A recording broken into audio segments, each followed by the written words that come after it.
welcome to our bonus show, the Showgram program known as Overpromised with Covino and Rich. Yeah, buddy. You may know us from Fox Sports Radio, Monday through Friday, 2 to 4 on the West, 5 to 7 on the East, but we can't fit all of this. Come on. Into 2 hours, so we bring you Overpromised. And today we have a special guest, and let me tell you, the minute you get involved in the coaching world, it's hard to avoid this guy because I think he's the best of the best. We welcome to Overpromised and Fox Sports Radio, Coach Ballgame. Yeah. James Lowe, what's up, man? Welcome. High praise. You guys are awesome. The sound of your voices makes me want to be a better coach right away. Well, Hey, add a coach. Yeah, glad we could inspire you. Add a coach is right. I'm telling you, the minute I started coaching my daughter, I'm doing 8U softball and pony ball, t-ball for my son. And the minute you look up one coaching thing on social media, it's in your algorithm. That becomes your algorithm. And I'm like, who's this guy? He's great. And that is Coach Baseball. What Coach have you learned? Ballgame. What have you learned from him I'll so tell you far? my favorite thing I've learned. Alligator vacuum. Oh, yeah. Fielding I a saw ground that. ball, alligator vacuum. So, Coach Ballgame, I got to start by asking, how did this all come about? Like, how did you become Coach Ballgame? Man, well, I hope you got about 4.5 days, but it starts in North Carolina. I love playing baseball with my brothers, my father in the backyard. We'd play sandlot ball in the backyard, had a small house, but a really big backyard, so we'd invite all the neighbors. Yeah. And the love of the game started right there with just a broomstick and a tennis ball. I was fortunate enough to go to Brown University and play baseball there 4 years. Nice. Career hit by pitch record holder at Brown University. Ask Chris Berman, attaboy. And from there, I didn't get drafted. I had a eye-opening moment. I was facing Justin Verlander in college, and he threw me a curveball that was strike three. I did not swing, but I did dry heave. I almost threw up on home plate.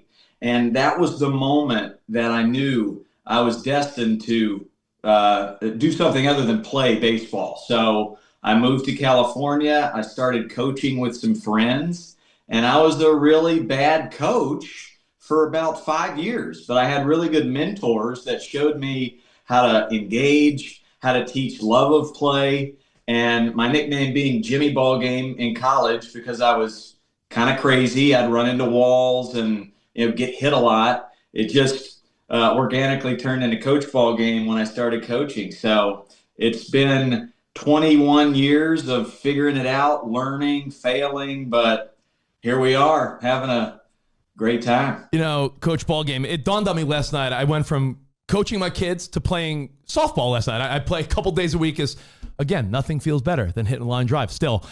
And I realized, I looked around, I'm like, these are just a bunch of grown men that love baseball. And then I'm thinking, all these kids could very well end up being 40-year-old guys that are playing softball. It's just the love of baseball that we all had, like you said, from playing stickball, wiffle ball. It just, we're all just kids that love this game. Love it. Yeah. I've been coaching for 21 years, and there's one kid that made it to the major leagues.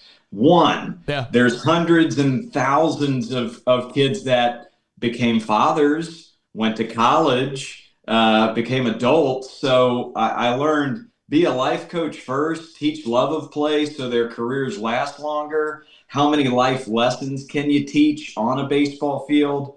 It's barely baseball. I think a good coach changes a game, but a great coach changes lives, hundreds and thousands of them. So good on you, man. You're changing lives, T-ball and 8-year-old.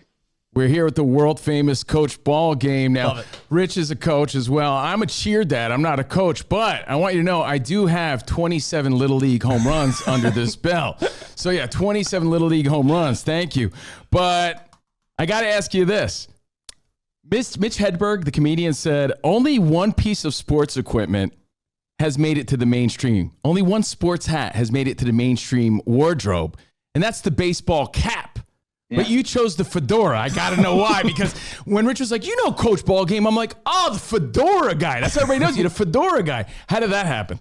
Well, I have my mom's side of the family is from Puerto Rico. So I had a grandpa, Antonio Bauza, who introduced me to that culture, Roberto Clemente. Wow. And that whole culture, this is the vibe.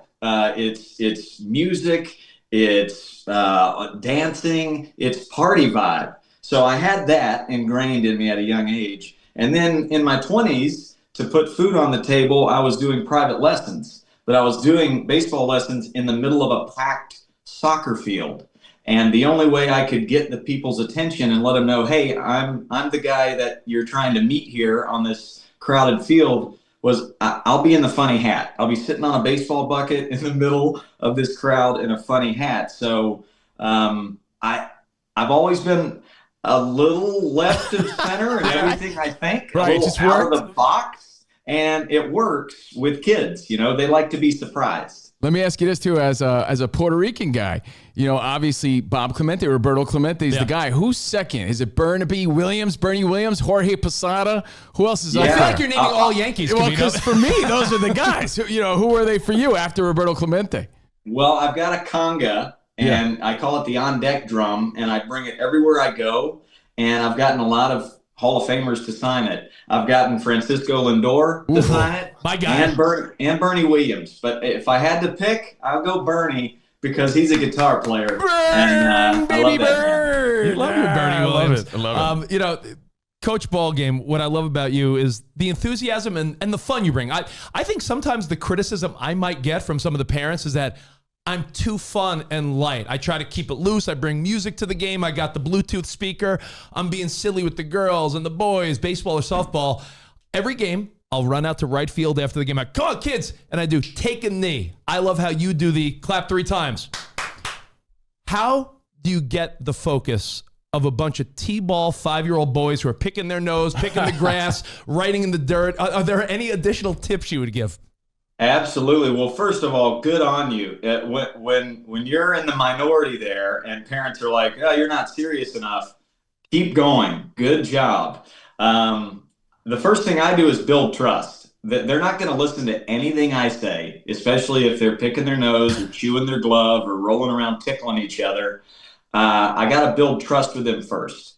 So I let them know, yes, I'm a grown-up, but I'm here to listen to you. I'm interested in you as a person. That's straight out of the Dusty Baker book of Become a Savant of People. So when you build that trust, you ask questions about these kids, and they say, you know what? I love Superman. Okay, that's going to be your nickname. The nickname is the #1 rule of Sandlot, and I don't pick them. I let them pick it for themselves, but that immediately builds trust. So when I do ask these kids, hey, okay, now I need you to be quiet, shoulders back, uncomfortable eye contact. Let me teach you how to throw. They don't hear that as anger or militant. It's this guy that they trust, and they're willing to go to battle for him. So build that trust. I also think you got to be you. You can't try and be somebody else. I don't try to be Jim Carrey. Once I figured out who I was and what my voice is, I brought that to the table. As a kid, I loved drums. As a kid, I loved storytelling. As a kid, I really responded to humor. So I bring those 3 to the table every practice, and it works. Are you taking notes? Because I feel like you're trying to be Jim Carrey all the time. Listen, I am taking notes. I'm having fun with it. Honestly, it brings me more joy than I like to admit. Like watching these kids make progress, especially when a kid makes contact for the first time and you've been working on their swing. That it's a lot of joy. You bring up the drum. Coach Ballgame got the drum. I saw you on, I don't know, the pitcher's mound at Wrigley Field. Can you tell us about the thrill of throwing out a first pitch at Wrigley?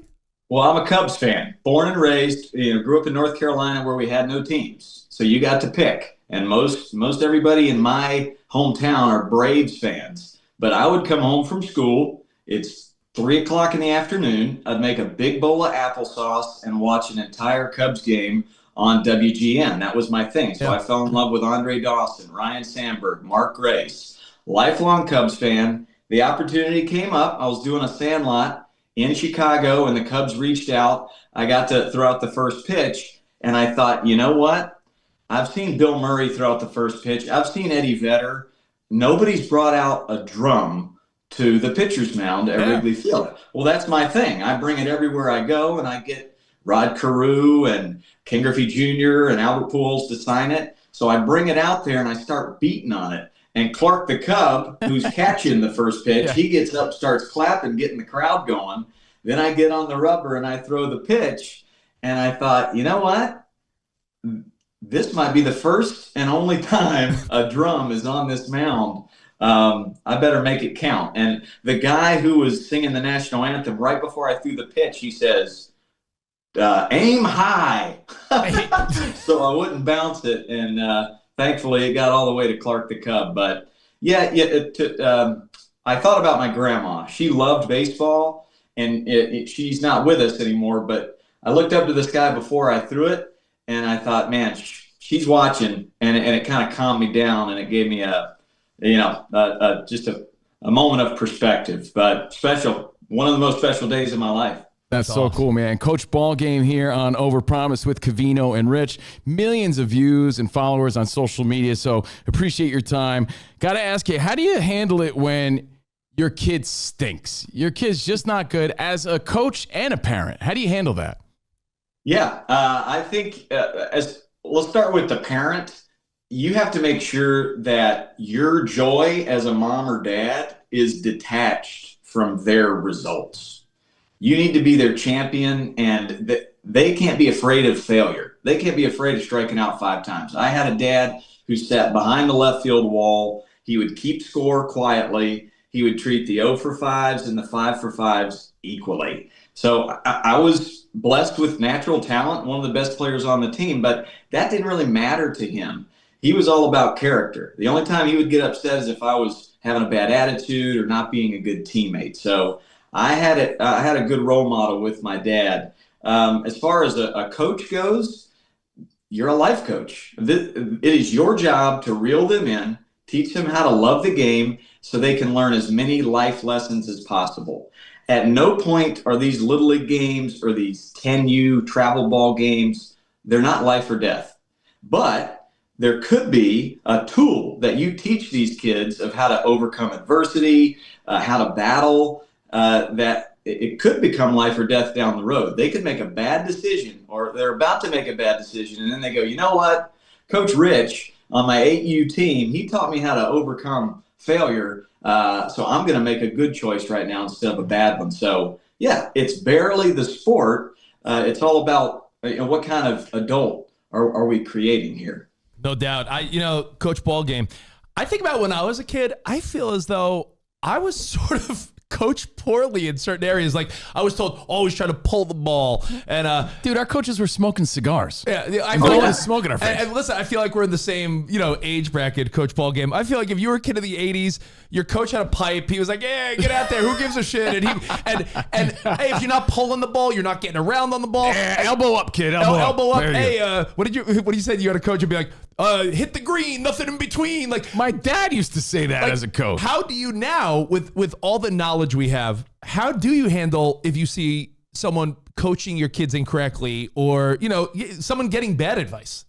Yep, it's the same thing I do with kids. The first thing I got to do is build trust with that person. If I see a parent, they're overbearing, micromanaging, fingers are wrangled in the fence, elbow up, knees bent, don't strike out, all of that stuff, I go, oh, I got to take that guy out for coffee or a cold milk and just listen to their story. I gotta find out, why are they the way they are? Then after I've built trust with them, then I can drop the truth bomb, but I got to do it in a way they can hear it. And I got to provide science behind it. Your kid performs really good when you're at work. But when you're here, there's a lot of looking over their shoulder, wanting to impress you, and they're never going to be able to match up. One of my best buddies growing up, he came up to me when we were seniors in high school, and he's like, you know what? I don't feel clutch. I've never been clutch.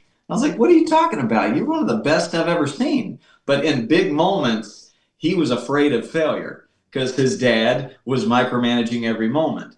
I love the big moment because dad didn't care. The car ride was never miserable. So it works. Kids play better when they're feeling joy, but you can't just fight fire with fire. You got to build that trust first. Yeah, but Coach Ballgame, what if the parent is right and that coach stinks? What do you advise them to do.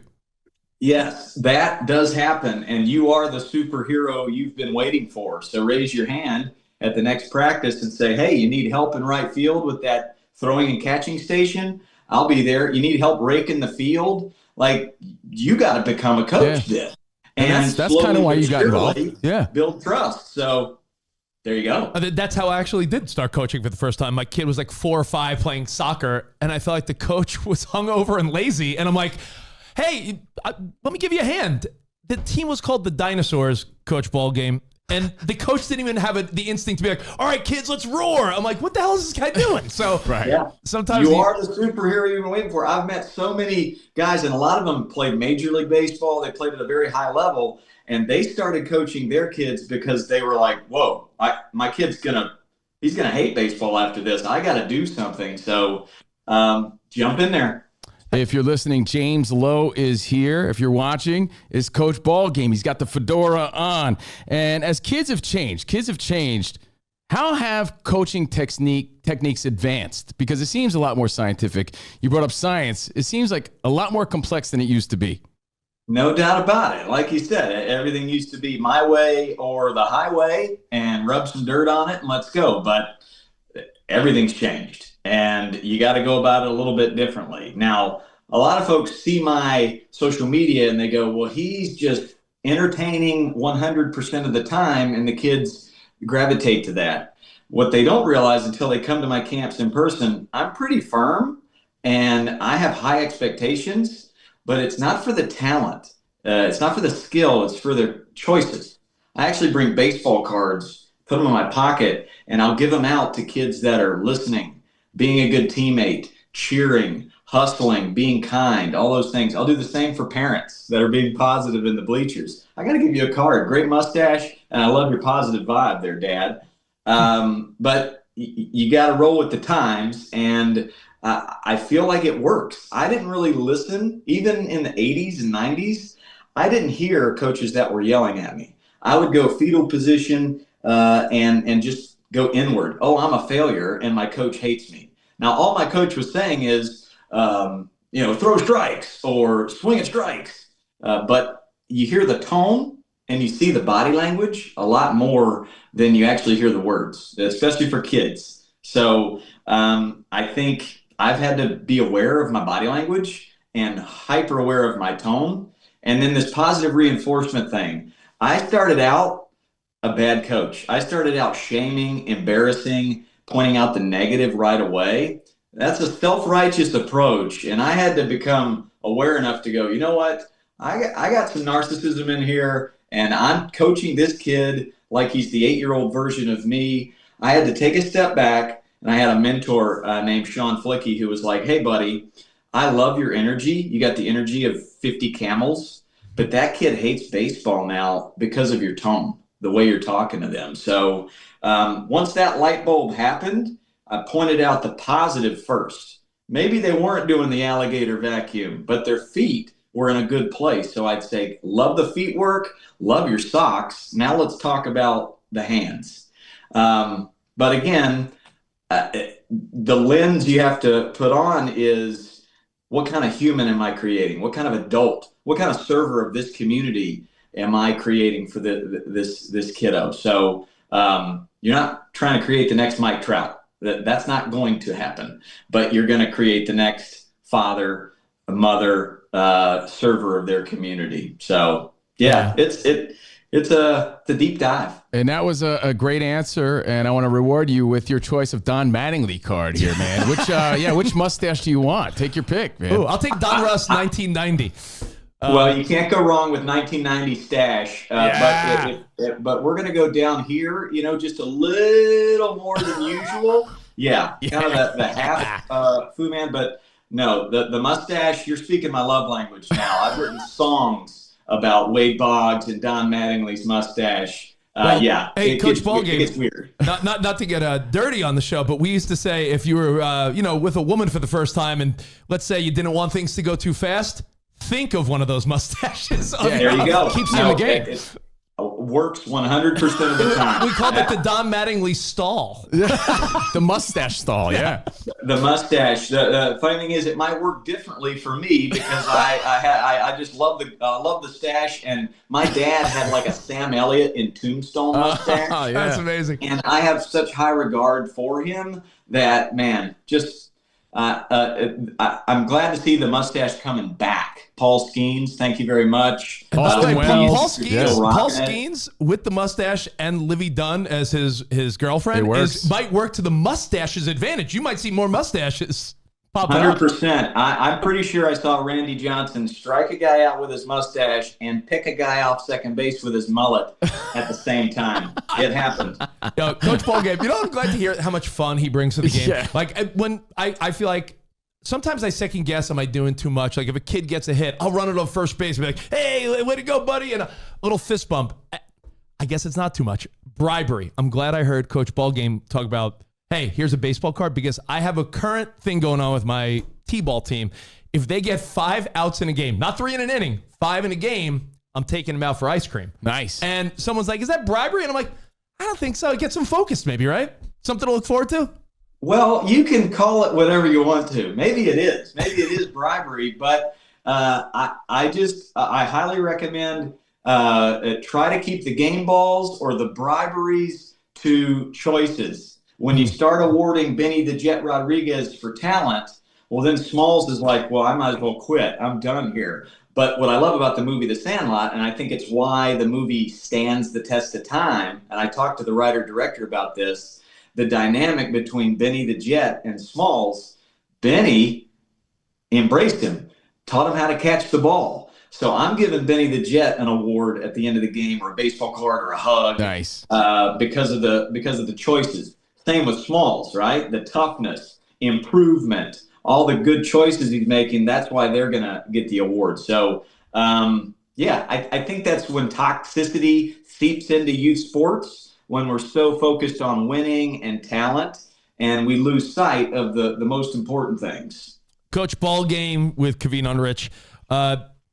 I love the involvement that you have with Major League Baseball and the impact some of these star players can make. Like I just recently, I'll give you a quick personal story. My daughter has been struggling a little bit, 8U softball. And I posted a little video. She was talking about how she loves softball and she's struggling a little bit. Jenny Finch reached out. And the fact that Jenny Finch gave my daughter a little message meant the world to her. And I see you working with Bobby Witt Jr., one of your heroes, Kavino. He's hanging out with Jeets. I was so jealous. I know. Amazing. So cool. I mean, do these players, I'm guessing they do, but they've had a long journey to the bigs. Do they understand the impact they have on these kids? 100%. Let's start with Jenny Finch. I work alongside her for many of the MLB events that we do, the All-Star Game, the World Series, and she gets it. She gets it. I mean, nobody's ever going to match up to her level of talent, but she's actually in the business of creating good humans, and she really thrives on changing these lives for the better. So it doesn't surprise me that Jenny Finch did that. Derek Jeter, wow. So, I mean, at this point, I've met my heroes and I've interviewed a lot of studs. I mean, this guitar behind me, it's signed by Albert Pujols. It's got him and, Big Bird on there. I've got baseballs from Ozzie Smith and Andre Dawson, but getting to meet Derek Jeter, one of the best of all time. None of the kids knew who he was. All the parents knew who he was.